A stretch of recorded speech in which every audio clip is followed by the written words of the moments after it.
अरे रुकिए सुनिए, हुम हाय बबुआ लंपत ऑलराउंडर। जो बीच में आता है राहुल जी सोचधारा को, कांग्रेस सोचधारा को रोकने के लिए जो भी रोकने के लिए कोशिश करेगा, सबको हटा देंगे, सबको मिटा देंगे, मिट्टी में मिला देंगे। आज हमने राहुल गांधी जी के प्रेस कॉन्फ्रेंस को देखा और ये कोई पहली बार नहीं है कि राहुल गांधी किसी संवैधानिक संस्थान के ऊपर हमला करते हुए नजर आए और महाराष्ट्र या कर्नाटक के चुनाव को कटघरे में खड़े करते हुए नजर आए। आज के राहुल गांधी के प्रेस कॉन्फ्रेंस के दो हिस्से हैं। एक तकनीकी हिस्सा है, टेक्निकल व्यू पॉइंट है, कितने वोटर, कितने लोगों ने वोट दिया, किस प्रकार वोटिंग हुई, वोट का तरीका किस प्रकार का है, उसको लेकर राहुल गांधी जी के मन में कुछ संदेह है। और दूसरा जो हिस्सा राहुल गांधी जी के आज के प्रेस वार्ता का है वो राजनीतिक है, क्योंकि भारतीय जनता पार्टी को उन्होंने घेरने की कोशिश की है। भारतीय जनता पार्टी के खिलाफ भी उन्होंने अनर्गल कहा है।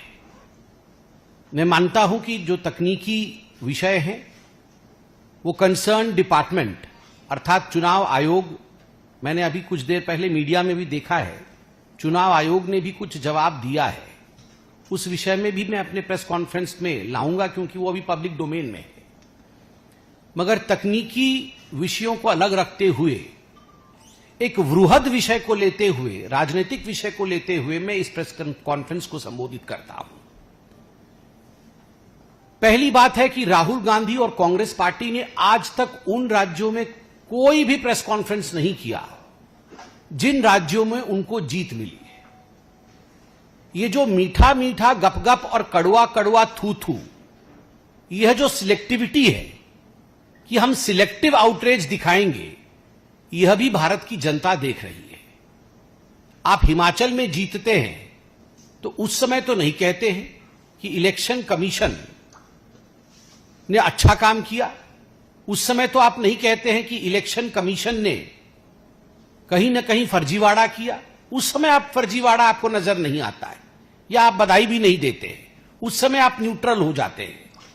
आप तेलंगाना में जीतते हैं, आपका मुख्यमंत्री बनता है तेलंगाना में, भारतीय जनता पार्टी हार जाती है, उस समय का कोई भी प्रेस कॉन्फ्रेंस आप दिखा दीजिए कि राहुल गांधी ने कहा हो कि तेलंगाना में इलेक्शन कमीशन ने फर्जीवाड़ा किया है।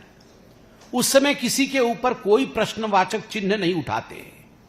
जब आपको 99 सीट मिलती है लोकसभा के चुनाव में तो आप पूरे देश में सेलिब्रेट करते हैं और कहते हैं देखो हमारी जीत हो गई। कैसे? यदि देश का लोकतंत्र हार गया, यदि देश का चुनाव आयोग ही कॉम्प्रोमाइज्ड है आपके कहने के मुताबिक, तो आप सेलिब्रेट किस बात का कर रहे हो कि हम जीत गए हैं, हमें अधिक सीटें मिली है। तो कहीं ना कहीं एक सिलेक्टिव आउटरीच कांग्रेस पार्टी और राहुल गांधी में देखने को मिलता है। दूसरी बात है, राहुल गांधी का फ्रस्ट्रेशन की यह चरम सीमा है और मैं बहुत सोच समझकर बोल रहा हूं। आज जिस प्रकार के शब्दों का प्रयोग किया गया है, मैं तकनीकी विषय पर तो आऊंगा, मगर आज पहली आपत्ति में दर्ज करता हूं कि चुनाव में हार जीत ये लगी रहेगी। सबसे बड़े समय के लिए यदि विपक्ष में किसी पार्टी ने समय बिताया है तो मेरा मानना है जनसंघ भारतीय जनता पार्टी है। हमारी पार्टी ने सबसे बड़े कालखंड के लिए विपक्ष के रूप में जिम्मेदारी संभाली, मगर कभी भी कोई भी ऐसा वाकया नहीं हुआ। कई बार हमने भी प्रेस कॉन्फ्रेंस किया है, मगर कभी भी ऐसा नहीं हुआ कि इलेक्शन कमीशन के, चुनाव आयोग के अधिकारियों को धमकाने का काम हमारे किसी नेता ने किया हो।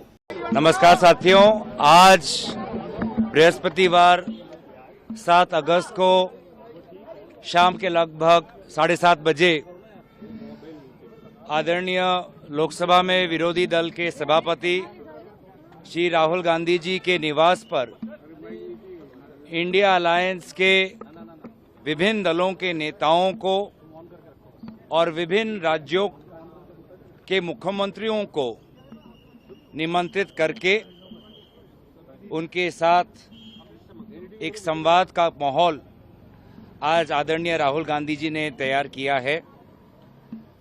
आज लगभग 24 दलों से नेतागण मौजूद हैं। वरिष्ठ नेतागण जैसे शरद पवार साहब, कर्नाटक के मुख्यमंत्री सिद्धरामैया साहब, महाराष्ट्र के पूर्व मुख्यमंत्री उद्धव ठाकरे जी, बिहार से तेजस्वी यादव जी, जम्मू कश्मीर के पूर्व मुख्यमंत्री फारूक अब्दुल्ला साहब और कई ऐसे हमारे महान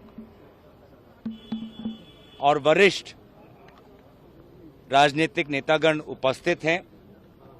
बहुत सकारात्मक माहौल है, बहुत एक संवाद का माहौल है, एक अच्छा एक माहौल है। जिस प्रकार से हमने सदन के अंदर एकजुट होकर जनहित में, देश हित में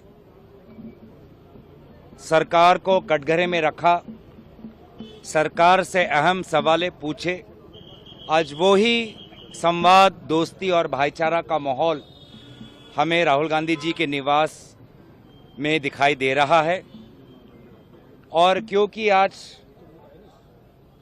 दिन के लगभग 2 बजे राहुल गांधी जी ने एक बहुत ही महत्वपूर्ण संवाद वेल में उपस्थित थे, जहां पर उन्होंने वोटर लिस्ट में जिस प्रकार से फर्जी नाम आते हैं, फर्जी वोटिंग होती है, सबूत समेत उन्होंने उदाहरण कई दिए और उस विषय में बहुत से दलों के नेतागण के मन में प्रश्न थे। बातचीत उस पर भी अब हो रही है और कुछ सबूत जो राहुल गांधी जी ने आज दोपहर के संवाद वेल में सबके सामने प्रकाशित किए, उन्हीं सबूत को आज हमारे नेतागण के बीच में भी वो प्रस्तुत कर रहे हैं। मैं सारे जो हमारे दल के नेतागण जो आज राहुल गांधी जी के निमंत्रण पर उपस्थित हुए, सभी दलों के नेतागण को, मुख्यमंत्री, पूर्व मुख्यमंत्रियों को, वरिष्ठ नेतागण को मैं शुक्रिया अदा करता हूं और पार्टी की तरफ से मैं धन्यवाद देता हूं। सर, उपराष्ट्रपति चुनाव को लेकर भी क्या इस बैठक में चर्चा होगी? देखिए, एक माहौल, एक भाईचारा का माहौल है। राहुल गांधी जी ने आपको पता होगा कि उन्होंने पुराने निवास को विभिन्न परिस्थितियों में छोड़ना पड़ा। वे एक नए निवास में आए हैं और सभी को उन्होंने स्वागत किया है और इसीलिए एक चर्चा तो विभिन्न विषयों पे हो रहा है, लेकिन मूल उद्देश्य था कि आज सब नेतागण, वरिष्ठ नेतागण एक साथ एक ही समय में आए और एक साथ भोजन ग्रहण करें। देखिए, जहां तक विभिन्न, क्योंकि कोई औपचारिक मीटिंग नहीं है, कोई औपचारिक सभा नहीं है, विभिन्न विषयों पर हम अपेक्षा कर सकते हैं कि विभिन्न नेतागण के बीच में विभिन्न विषयों। देखिए, सारे देश में इतने चुनाव होते हैं, इतनी सारी स्टेट्स में होते हैं और बहुत सारी स्टेट्स जो हैं वो हमारे खिलाफ भी जाती है। जैसे हमारे ऑपोजिशन की वहां पे सरकार आती है, तो it is like being a sore loser कि जब आपकी सरकार जीते, चाहे वो कर्नाटक हो चाहे पंजाब हो, तब तो सब ठीक है। जब दूसरा जीते तो फिर वो तो that is just being a sore loser. Akhilesh sir, क्या हुआ आज मीटिंग में सर? अखिलेश सर, क्या क्या चर्चा हुई आज? जब नहीं दे रहे थोड़ा ही जा रहे हैं। आइए इधर बैठ के बोलते हैं, पर देखने दीजिए उनको, ये नहीं करना है, सब बोल देंगे, बोले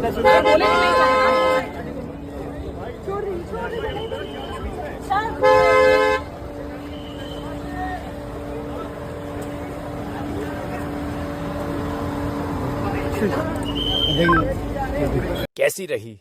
अच्छी रही।